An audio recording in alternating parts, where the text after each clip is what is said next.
Always very proud to be shouting out this video's sponsor, Lost in Cult. You may remember them from that incredible Outer Wilds commemorative book they put together featuring over 250 pages of essays, interviews, and perspectives on one of the greatest games ever made. Lost in Cult do these sorts of books and collections regularly, like this beautiful design works package based on the visually arresting Ultras. And they've even got a stunningly designed gaming trivia card game they've made in collaboration with Did You Know Gaming. To learn more about what they do, click the link below or stick around to the end of the video.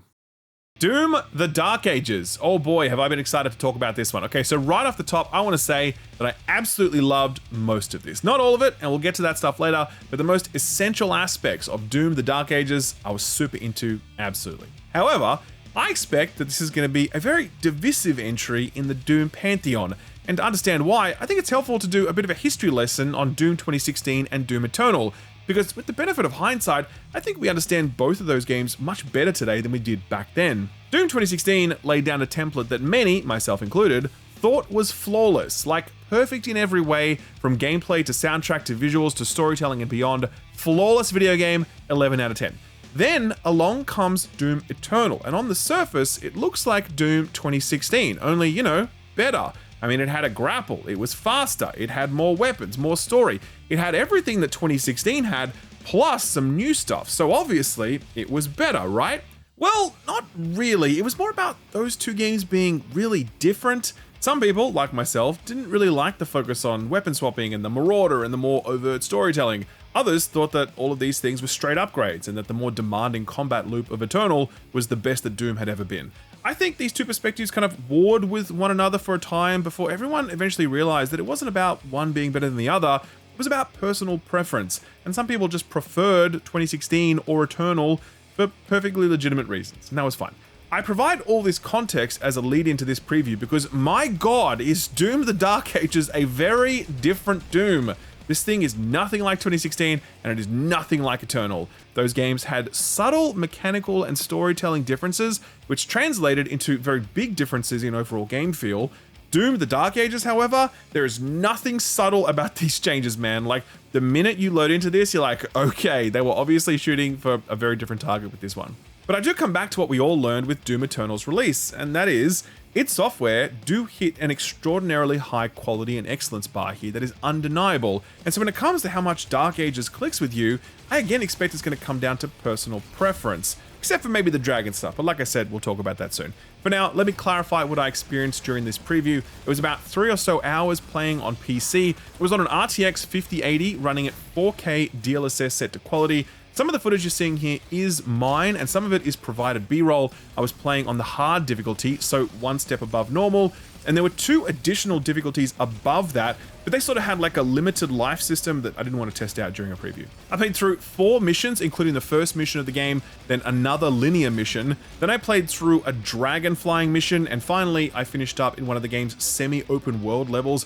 where I could freely explore a big map full of different objectives and secrets. I will also flag that the setup I was playing on had a huge amount of input lag. I don't know why that was, but it definitely made playing the game feel a little harder, so I apologize if some of the footage you're seeing here is a bit potato-amy.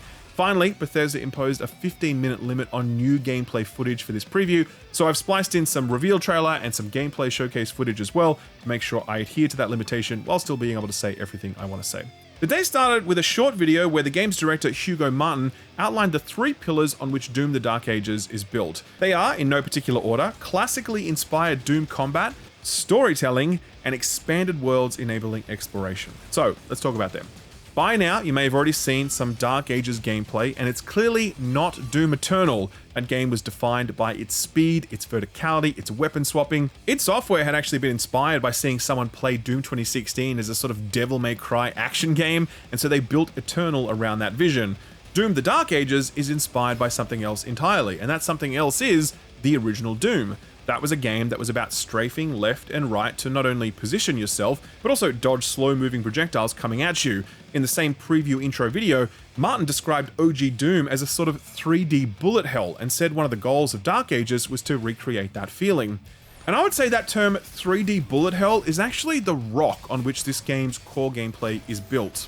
It has many mechanics operating at any one time, but the most central mechanic that you'll come back to time and time again is dodging orange projectiles and parrying green projectiles to reflect them back. Sometimes the stuff you're dodging are simple, slow-moving projectiles that you can just jump over or whatever. Other times, you'll need to reflect back hit scan style attacks that demand precisely timed button presses like when you're riding the dragon.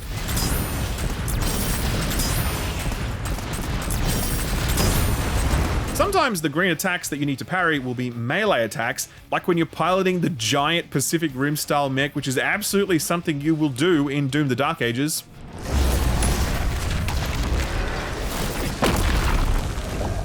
But most often, you're going to be dodging a mix of orange and green projectiles, positioning yourself so that you can reflect the green stuff back for maximum damage and set up for big melee finishes.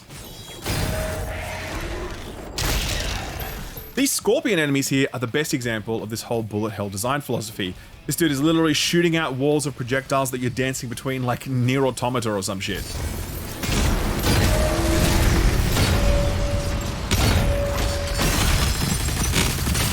So that's the foundation of the gameplay, I would say. Dodging and parrying projectiles. 3D bullet hell, absolutely. But that really is just the foundation, and on top of that, it has laid a huge number of game systems that make your abilities and melee attacks as potent as your guns. And I would say actually more potent, since your abilities often act as a key that unlocks the ability to deal damage to an enemy with a weapon, so if you aren't mastering your abilities, you are going nowhere fast. The main two abilities are your melee attacks and your shield, so don't think of your melee attacks as just glory kills like in the previous games. These are actual melee attacks powered by either a gauntlet or a flail that you'll unlock later in the game. They each have a 3-hit combo that require charges to use, and you refill charges by parrying enemy attacks, hence why parrying is so important. These melee attacks do a truckload of damage and are easily the most efficient way to dispatch foes, and enemies often have specific weaknesses to melee attacks. This big boy here, we were told to fight him up close, parrying his attacks so we could trade melee blows with him. I ignored that advice at first just to see how it went, and yeah, it went very badly. It took a long time to bring this guy down because shooting him just didn't really do much, but when I took that advice, he dropped very, very quickly indeed.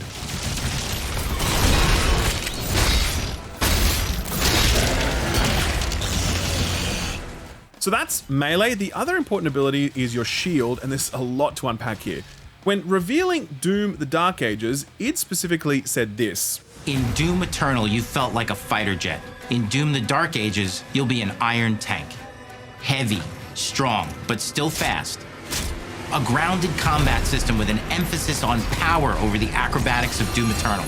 So even though Martin specifically said that the Doomslayer was still fast, I think we all kind of ignored that part and we decided that Doom Dark Ages would be slow, but it's definitely not slow.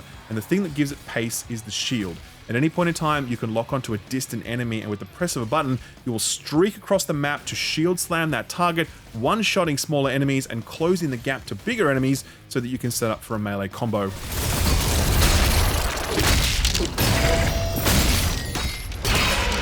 This mechanic really opens up the map in a big way, which is important because some of the arenas I was fighting in throughout my playthrough were huge, and I desperately needed a way to cross space quickly. It's also the way by which you can quickly change elevations, since enemies up high become a sort of makeshift grapple point. So yeah, this mechanic is almost like Grapple 2.0, in that it does a lot of the same stuff, but you can use it with any weapon equipped rather than just the super shotgun. Obviously, the shield is also used to block enemy attacks and parry them, but the final use is the shield throw. Just like your melee attacks and shield slam, this mechanic is used in a bunch of different ways. For example, it will be the primary tool you use when solving puzzles. It can also mow down low-level enemies with ease. It can also be used as a stunt, where the shield embeds itself in higher level enemies, ripping at their demonic faces while you busy yourself with other demons. But the most important use for the shield throw is as a means of detonating armor. A very large number of enemies in Doom Dark Ages have armor plating, which makes them totally invulnerable to most weapon and melee attacks. However, you can shoot at this armor to superheat it, and when it glows just the right color, you can detonate it with a shield throw, shattering the armor and rendering the target vulnerable. Honestly, an extremely cool mechanic, especially when you trigger it on a bunch of little shield bros, since when one of them pops, they all pop, and then their armor shards fly out like little fireworks. I haven't even spoken about the weapons yet, but yeah, they're fucking cool too, just as you'd expect. There's your standard shotgun or plasma rifles, and the plasma rifle will explode plasma shields for very efficient wave clearing. But then there's whatever the hell this is, a literal ball and chain gun that shoots a giant iron ball that deals more damage the more you charge it up, and the ball is recalled in between every single shot. It's awesome. So stepping back, we have guns that shoot stuff, we have melee attacks with different melee weapon options and different combos, we've got a shield that's an offensive weapon and an armor detonator and a gap closer, we've got projectiles to dodge, we've got other projectiles and melee attacks to parry, and honestly there's like half a dozen other enemy or environment mechanics going on at the same time, and I won't even cover them here for the simple reason that this video would just be too long. But the main takeaway that I have from the combat sandbox of Doom the Dark Ages is this. 2016 was about shooting your guns. Eternal was about switching between your guns and managing your ammo economy. Dark Ages seems to be about using your abilities to move and create enemy vulnerabilities that you can then exploit with melee attacks and of course guns. You definitely spend a lot less time pulling the trigger in this game than you did in 2016 or Eternal, because you're spending so much more time utilizing those abilities and turning enemies' own attacks against them. And this is why I think Doom the Dark Ages is maybe not going to be to everyone's taste, because it's so wildly different from 2016 and so different from Eternal that surely some people are just going to be like, well, that's not really for me, and fair enough. Me though, I will tell you right now that I absolutely loved this, but I will admit that I'm very partial to the bullet hell style gameplay that this is embracing. It's one of the many reasons I love Nier Automata and I love Returnal. I also really loved how the abilities made combat feel like a sort of puzzle box that needed to be turned this way and that in order to unlock it. Doom 2016 obviously coined the term combat chess, which is all about enemies having distinct kits that could be combined in different ways. Here in Dark Ages though, you have a lot more agency in that equation. You're not just responding to what enemies are throwing at you, you're taking a lot more initiative with how you approach each arena, as the broader range of tools at your disposal gives you plenty of options for how you want to approach things. There's also less focus on weapon swapping and strict ammo economies, and as someone who just didn't really enjoy that stuff in Eternal, this definitely appeals more to me. So I do imagine that those who want an experience focused purely on gunplay are going to be left feeling a little flummoxed by Dark Ages, since its combat model is asking you to do a bunch of different stuff as well. It's not much of an exaggeration to say that this feels like a first-person melee fantasy game like Avowed or Skyrim or whatever, crossed with Doom. And yeah, you're either going to love that or you're not. Personally, I loved it, but I'm going to be very interested to see how hardcore Doom fans feel about it. Also going to be interested to see how they feel about these new open world levels that Dark Ages is serving up. I got to experience one of them during my gameplay preview. They are still campaign missions with set objectives, but they're very different from a typical Doom level in that they're an expansive map that takes a minute or two to walk across, and you can go in a bunch of different directions, and it's littered with secrets and mini-bosses, and completing additional challenges unlocks additional currency that you can use to purchase upgrades, or just collectibles, if you're the type of person that likes to collect all the things. This level here is called Siege, and the reason you've seen so much of it in this video is because it's the only level that they let me record gameplay, but yeah, I liked it, though I didn't think it was that big a change up for the series. Even though it is an open plan space, it still felt like a number of arenas in the same way that a typical linear level does. It's just that now I can choose which order to do them in. For me, it felt like the first mission on The Halo in the hit video game Halo. Like you could choose which order to rescue those Marines in, the choice didn't really matter all that much. That Halo comparison is going to be a big one when it comes to story. As you recall, Martin said that story was one of the pillars on which Dark Ages was built, and I'm not going to lie, that made me uncomfortable.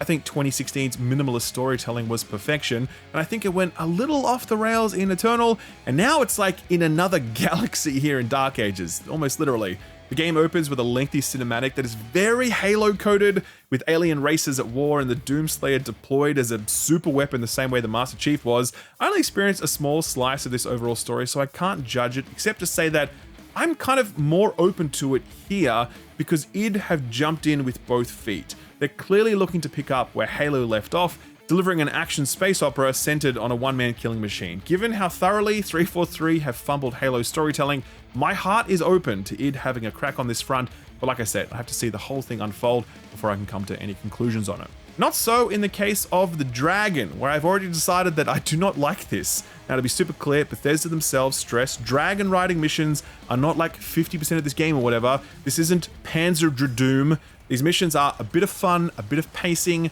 They're like the turret missions you do in a Call of Duty campaign. Those are my words, not Bethesda's, mind you. And look, in that context, fair enough. But yeah, the dragon has a super weird control scheme where you can free fly in all directions, but if you lock onto a target, it changes the control so that you then move relative to that target. And the entire focus is on dodging these green walls so you can then supercharge your laser for big attacks. It just doesn't work very well, to be honest with you. The control scheme is not great, and riding the dragon should be fucking cool. But honestly, when you land after riding the dragon, you're like, okay, good, that's over, we're back on the ground, good stuff. And I think something has gone a little wrong when you're kind of looking forward to getting off the sick-looking cyber dragon that breathes fire down the throat of your enemies in order to execute them.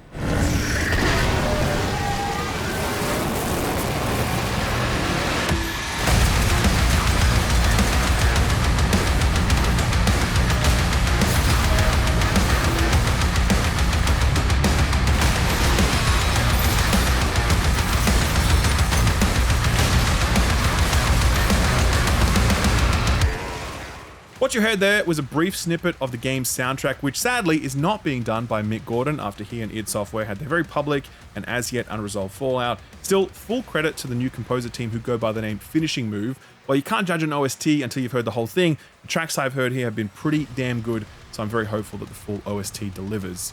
There's so much more that I could talk about here, like the upgrades menu and the nature of the puzzles and the arena design and the specific weapon mechanics, and the list goes on, but honestly, there's just too much to cover in a single preview. Such was the density of this experience and my 3 hours with it. It's a very sumptuous game in a way that 2016 and Eternal weren't trying to be.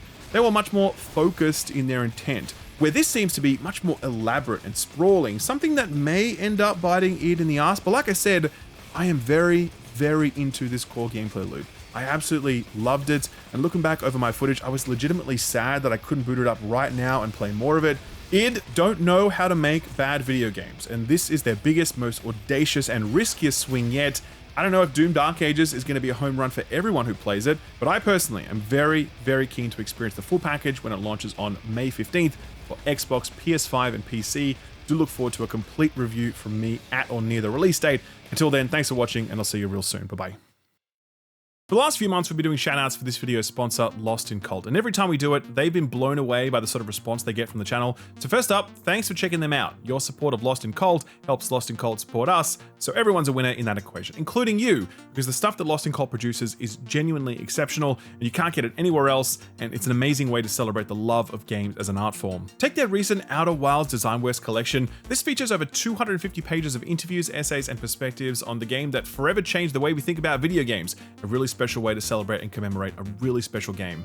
Recently, they announced an incredibly ambitious Legacy of Kain collection, including an encyclopedia and a tabletop game. That was so successful that Lost in Cold had to set new stretch targets for their Kickstarter program because they blew past their original goals so quickly. Well, Lost in Cult has two other projects on the boil. The first is a Designworks collection based on Ultros, the psychedelic indie platformer that has a singular art style and design ethos. The standard edition is a softcover book over 200 pages long that features a deep dive look at how the game was made, featuring art and perspectives that shed new light on it. The deluxe edition is a hardcover book featuring a slipcase, poster, art prints, scratch art, stickers, and so much more, all of it housed in a beautiful presentation box, making it the perfect collector's item or gift. If you're looking for something a little more tactile though, check this out. Delve into the depths of your mind and test your gaming knowledge with Did You Know Gaming's new dungeon crawling trivia card game, made in collaboration with Lost in Cult. Alongside a group of fellow heroes, you'll be tasked with using your wisdom and insight to answer gaming related questions as you progress through the dark, killing monsters, acquiring gear, and becoming stronger, all in the hope of defeating one of the several deadly bosses and escaping the dreaded trivia dungeon. There are different versions of this package available too, and all of them are as intricate and lovingly detailed as anything else Lost in Cult puts out, and this will be the perfect thing to have under your coffee table for when some friends come over and they're looking for some tabletop fun. There's so much more that Lost in Cult has to offer, way too much to list here, so I really encourage you to click through and see all the incredible stuff they've done or are doing or will do. In an era when physical media is harder and harder to come by, it's nice to see an outfit still printing books and making tabletop stuff, allowing us to not only learn more about and celebrate the things we love, but also looking great on our shelves while doing it. Visit lostincult.co.uk to see it all, and be sure to use offer code SkillUpMarch at checkout for 5% off any order. That's lostincult.co.uk, offer code SkillUpMarch at checkout for 5% off. Thanks Lost in Cult for sponsoring the video, and thank you for watching it.